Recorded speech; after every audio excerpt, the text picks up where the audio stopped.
Daddy, nice beard. Welcome everyone to a new episode of Bearded Dad Stuff Can Cook, and today we're making air fryer chicken flautas. You're going to need about 5 to 7 chicken breasts, onion salt, garlic powder, black pepper, corn tortillas, for a low carb, keto friendly option, keto friendly tortillas, and optional chicken bouillon if you choose. As you can see here, I've gathered all the ingredients and I placed the chicken in a large bowl. To that bowl, I'm going to add the garlic powder, the black pepper, and the onion salt in about a teaspoon and a half of each. Of course, it's up to your liking. So if you want to add more spice, you can. Less spice, you can. If you want to add more spices to the chicken, it's up to you completely. Flavor it how you would like your chicken normally.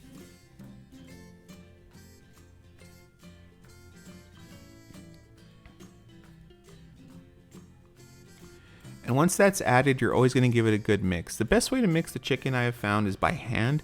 So that way every last bit of spice is mixed in with the chicken. And of course, this is how it's going to look towards the end. And always when you're dealing with raw chicken, after you tend to mix it, please wash your hands. You don't want to spread that salmonella anywhere.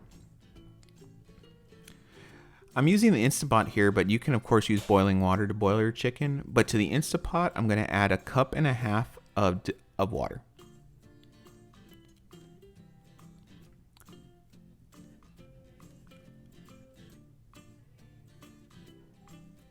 And here's where the optional tablespoon of chicken bouillon comes in. You don't have to use it, I just think it gives an extra little bit of flavor to the chicken.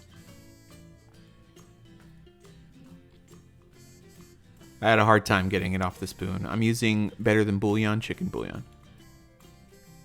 It's very flavorful, but it tends to be a little messy.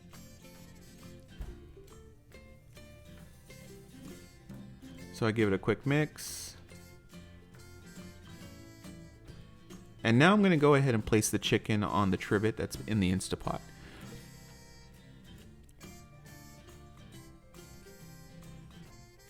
I place them in a circle pattern.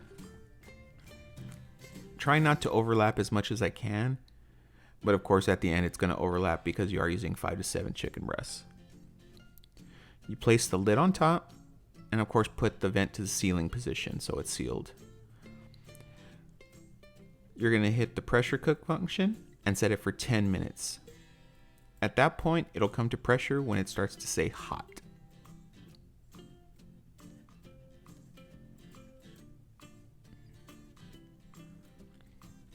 What you're going to do at that point is let it come to pressure and count down from 10. We're then going to do a natural release for 5 minutes. After that 5 minutes is up, you're going to do a quick release. Here I did. I hit the little button. Remember, always be precautious. That is boiling steam that's going to come out of that vent. So you want to make sure that you protect yourself. Don't be looking directly at the vent. Don't touch the metal around it. Sometimes my pin gets stuck and I know it's completely done. So what I'll do is I'll give it a quick little jab like I do here and it pops it down. And this is what your chicken should look like after it's done. Same thing when you're boiling it in your stove at home. And the best way to shred chicken I've found is to use a kitchen stand mixer.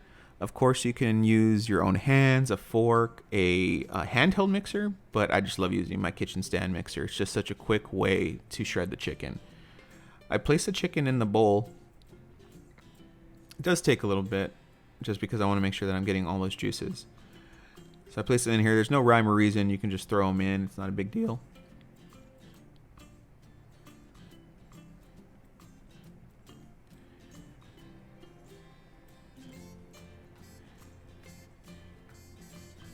And there you go, all the chicken's in the kitchen mixer. And I'm going to go ahead and place it on the mixing stand. Boom. And I attach the paddle attachment because I find that this is the best way to shred the chicken versus the whisk. And what I do is I add a little bit of the juice from the chicken itself. So I add about 2 tablespoons of the juice. And I go ahead and set it to about 3 on the mixer. And just let it go to work. As you can see, it is not destroying the chicken, but of course making sure that the chicken just shreds quickly.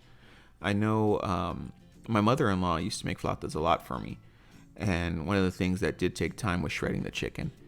She didn't have a kitchen mixer, so this kitchen mixer does cut that work in half, and you get to rolling the flautas a little quicker.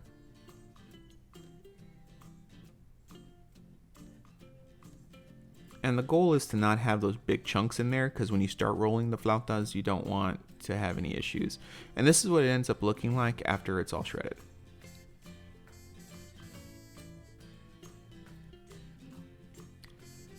So while that is going, we are going to prep our flauta setup. We have a wet paper towel, our tortillas, our air fryer basket, spray olive oil, and of course your chicken.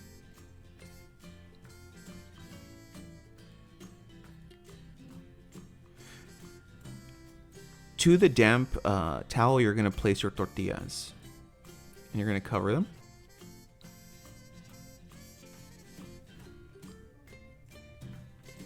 And then you're going to place them in the microwave for 1 minute.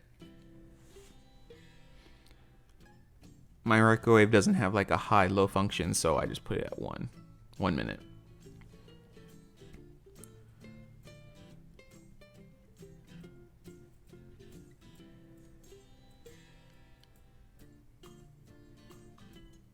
And we'll let that count down. And while that's going, what I like to do is I like to prep the air fryer basket. So depending on the size of your air fryer basket is depending on how many flautas you're going to put in there. So what I do is I give a quick little spray of the olive oil at the bottom, so that way it really crisps at the top and at the bottom.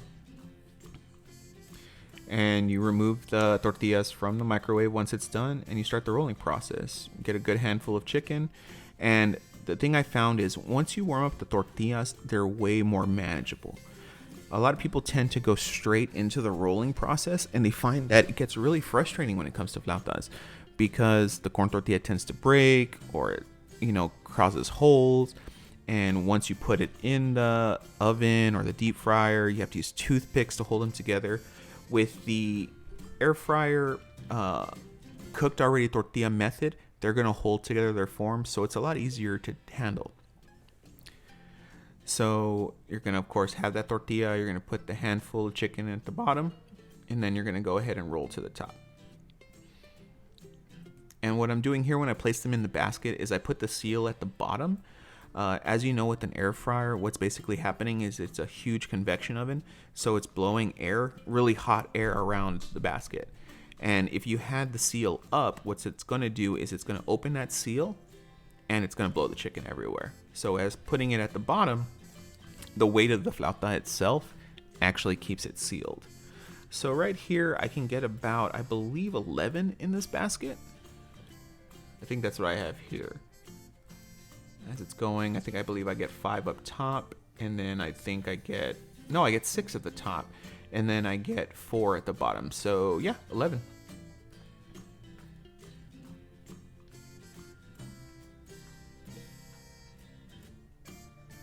No, yeah, 11. I believe I got 11 in there. That would have been 10 if it was 6 and 4. And what I do is I give a quick spray of olive oil to the top just so they really crisp. One thing I forgot to video was the actual setting of the air fryer, but what you're going to set the air fryer for is 400 degrees at 9 minutes.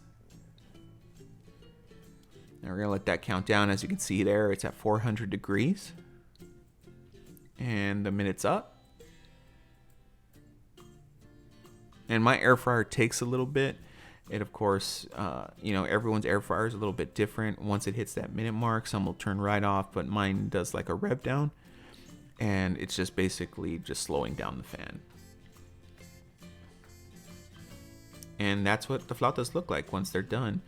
The thing is my family likes them extra crispy. So what I do is I do an additional 5 minutes just to get them really nice and toasty. But the 9 minutes at the 400 degrees, you're fine.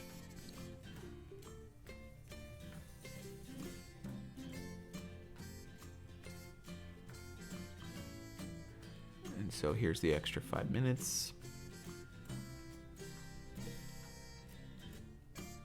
And the countdown's coming down. We're at 1. Hey, my dog. Hey, Buster.